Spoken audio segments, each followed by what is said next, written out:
एक बार एक सेठ जी ने कथा करवाई। व्यास जी आए, सेठ जी ने अपने सभी मित्रों को निमंत्रण दिया, बोले भाई सबको कथा में आना है, हमने कथा करवाई है। अब यहाँ गर्ग जी ने कथा करवाई, उन्होंने सब अपने फैमिली मेंबर्स को, अपने मित्रों को इनवाइट किया ना, सब आए। तो जैसे कोई अगर अच्छा हमारा दोस्त आता है तो हम क्या करते हैं, उसको स्टेज पर लेकर के जाते हैं महाराज जी से मिलवाने के लिए, महाराज जी हमारा बहुत अच्छा दोस्त है। ऐसे ही वो सेठ जी ने कथा करवाई तो उनका एक दोस्त आया, अपने दोस्त को लेकर के ऊपर मंच पर गए और मंच पर जाकर के महाराज जी से मिलवाया। और वो दोस्त जो था वो कभी भजन वजन नहीं करता था, लेकिन अपने दोस्त के कहने पर वो आ गया था कथा में। आज जैसे ही मंच पर आया, ध्यान से सुनना सभी लोग, संत जो थे वो चेहरा देख करके ही समझ जाते थे कि आदमी भजन करता है कि नहीं करता।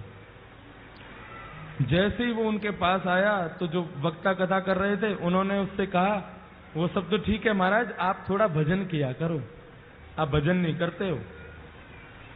वो आदमी कहने, अरे महाराज जहर खाने का समय नहीं है, आप कह रहे हो भजन किया करो।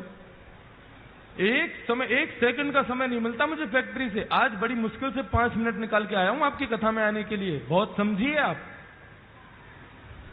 संत बोले, अच्छा तुम यदि भजन करोगे ना तो तुम्हारी जो बिजनेस है ना वो 10 गुना ज्यादा तीव्र गति से कमाई करवाएगा तुम्हारा, देख लेना। अब जिसको अपनी बिजनेस की पड़ी रहती है और बढ़े, और उसको तो उपाय चाहिए कैसे भी बढ़े। अच्छा सच में? बोले हाँ, 5 मिनट बस भजन करना है तुम्हें, सब हो जाएगा काम। कहीं भी समय निकालो, 5 मिनट भजन करो। तो उसने कहा कभी भी कर सकते हैं? बोले हाँ कभी भी करो। और उस भले आदमी ने पता कौन सा समय चुना? सुबह सुबह बाथरूम में बैठ करके भगवान का भजन करता था।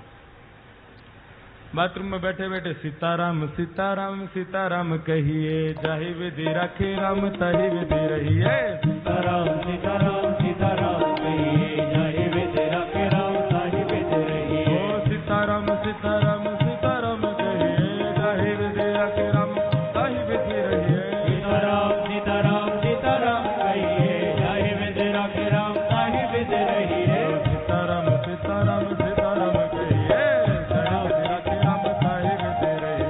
सीताराम सीताराम सीताराम कहिए, जाहि विधि राखे राम ताहि विधि रहिए। बाथरूम में बैठा बैठा वहीं गाता था। पेट भी साफ हो रहा है, मन भी साफ हो रहा है, दोनों एक साथ हो रहे।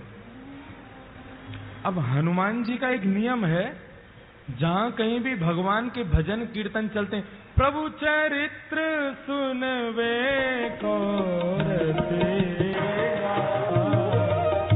प्रभु चरित्र सुनवे को रसिया, ओ प्रभु चरित्र सुनवे को रसिया, ओ प्रभु चरित्र सुनवे को रसिया।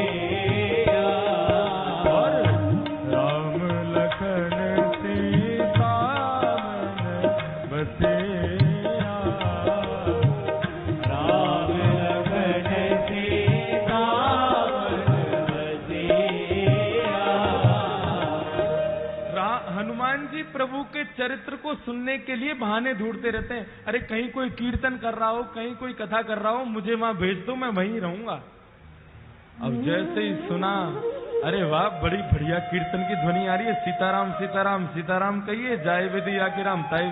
हे रघुनंदन श्री राम, ये जहां कहीं भी कीर्तन चल रहा है, आप कृपा करके मुझे वहां प्रकट कर दीजिए।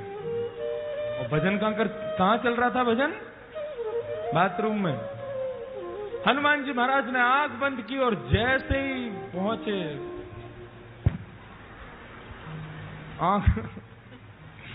आंख खोल करके देखा, हनुमान जी महाराज का पूरा दिमाग खराब हो गया। क्या कर रहा है भाई? बोले भजन कर रहा हूं। यही जगह मिली थी तुझे भजन करने की? एक तमाचा मारा खींच करके उसको, रुक जा तेरी शिकायत करके आता हूं अभी राम जी से। कभी हनुमान जी का ऐसा दिमाग खराब हुआ, सीधे भगवान। अब इसका मतलब ये मत सोचना सुबह सुबह आप भी कहीं भी कर लो भजन, तो कोई बात नहीं है। हनुमान जी महाराज सीधे राम जी के पास पहुंचे। राम जी के दरबार में जैसे ही पहुंचे, राम जी महाराज बड़े दीनहीन सा मुख बना करके दर्द के मारे करा रहे थे, बैठे थे चुपचाप। हनुमान जी महाराज बोले, मेरे रघुनंदन श्री राम, मेरे प्यारे श्री राम, आपको मैं प्रणाम करता हूं। प्रभु आज एक आपको बड़ी बड़ी विचित्र बात मुझे बतानी है आपको। राम जी बोले, हाँ बताओ। नहीं पहले आप बताओ, आप इतने उदास क्यों हो? नहीं कुछ नहीं, ऐसा कुछ नहीं। नहीं प्रभु बताना तो पड़ेगा आपको। अरे भाई बोला ना कुछ नहीं। प्रभु आपको मेरी सौगंध, बताइए ना क्या बात है। मैं आपको दुखी नहीं देख सकता, आप एक बार बताइए तो सही क्या कष्ट है। राम जी बोले, हमारी पीठ में बहुत तेज दर्द हो रहा है। बोले क्यों? बोले स्वयं खुद ही देख लो। जैसे ही पीछे पीठ के पास गए, हनुमान जी बोले कहां देखना है? बोले हमारा अंग वस्त्र हटाओ। अंग वस्त्र जैसे ही हटाया महाराज, बानर के पंजे का निशान बना हुआ था वहां पर। हनुमान जी महाराज बोले, प्रभु किस बानर की इतनी हिम्मत हो गई, मेरे होते हुए आप पर प्रहार किया उसने? राम जी बोले, बस ऐसे ही है, कुछ लोगों को ज्यादा ही छूट मिल गई। वो नहीं प्रभु आपको बताना तो पड़ेगा, ये लगी कैसे आपको? राम जी बोले, हम नहीं बोलेंगे। बोले नहीं प्रभु बताना पड़ेगा। बोले हम नहीं बताएंगे। बोले आप मत बताओ, मैं एक अभी फिंगरप्रिंट चेक करवाता हूं ना। किसके फिंगरप्रिंट्स हैं इस पर? सारे बानरों को बुला लिया विश्व भर के और कहा, किसकी हिम्मत हुई मेरे राम जी को हाथ लगाने की? बानर सब कांपने लगे। बोले महाराज हमारी हिम्मत नहीं है, हम तो राम जी को दूर से ही देख के भाग जाते हैं। आप जो उनके पास रहते हो, हम मारने की सोच भी नहीं सकते। बोले ऐसे नहीं बताओगे, एक एक करके आओ और अपना हाथ रखो। जिसका हाथ यहां पर सटीक बैठ गया उसी ने मारा है। और एक एक करके सारे बानर जा रहे हैं, राम जी के उस पंजे पर हाथ लगा रहे हैं। राम जी मन ही मन प्रसन्न हो रहे हैं, कर लो सब कुछ कर लो, जो करना है कर लो। एक एक करके सारे बानर चले गए महाराज, एक का भी हाथ नहीं बैठा। हनुमान जी चरण पकड़ के बैठ गए, प्रभु बताइए ना किसने मारा? इनमें से तो कोई भी नहीं था। अच्छा बता दूं? बोले हाँ बताओ। तुमने अपना हाथ लगा के देखा क्या? हनुमान, अच्छा मैं आपको लगता है मैं मारूंगा? नहीं मैं मार तो नहीं सकते, पूछ रहा हूं तुमने लगा के देखा? बोले नहीं। एक बार देख के आओ। हनुमान जी महाराज पीछे गए, घबराने लगे, कांपने लगे। बोले मैं हाथ कैसे लगाऊं? और जैसे जैसे हाथ पास आता जावे वो वैसी वैसी मैच होता जावे। और जैसे ही रखा बिल्कुल उसी शेप का था जिस शेप का हनुमान जी का हाथ।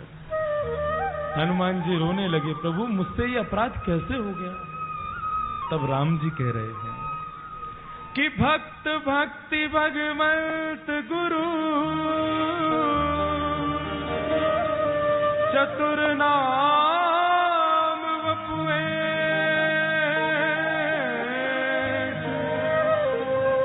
तिनके पग वंदन किए, नाशहि विघ्न। हनुमान, भक्ति, भक्त, भगवान और गुरु, जब मनुष्य मेरा भक्त बन जाता है ना, तो वो मेरा ही स्वरूप हो जाता है। उस पर आया कष्ट वो मुझे भी लगता है। तुमने मेरे एक भक्त को मारा, वो पीड़ा मेरे भक्त को कम हुई, मुझे ज्यादा हुई है, इसलिए मेरी कमर में लगा है।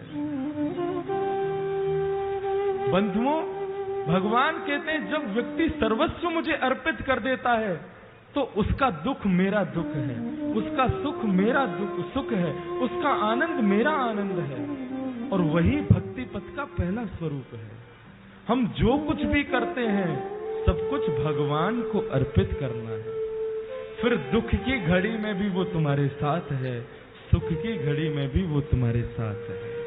ये भक्ति पथ का पहला मार्ग समझ में आ गया सब लोगों को? हम जो कोई भी पुण्य करते हैं, एक बार मुख से यदि हरि नाम भी निकलता है तो भी भगवान से कहो, प्रभु मुझे इसके बदले कुछ नहीं चाहिए, आप रखिए। भगवान के दरबार में तीन चीज हमेशा याद रखना, तुच्छ, कुछ और सब कुछ।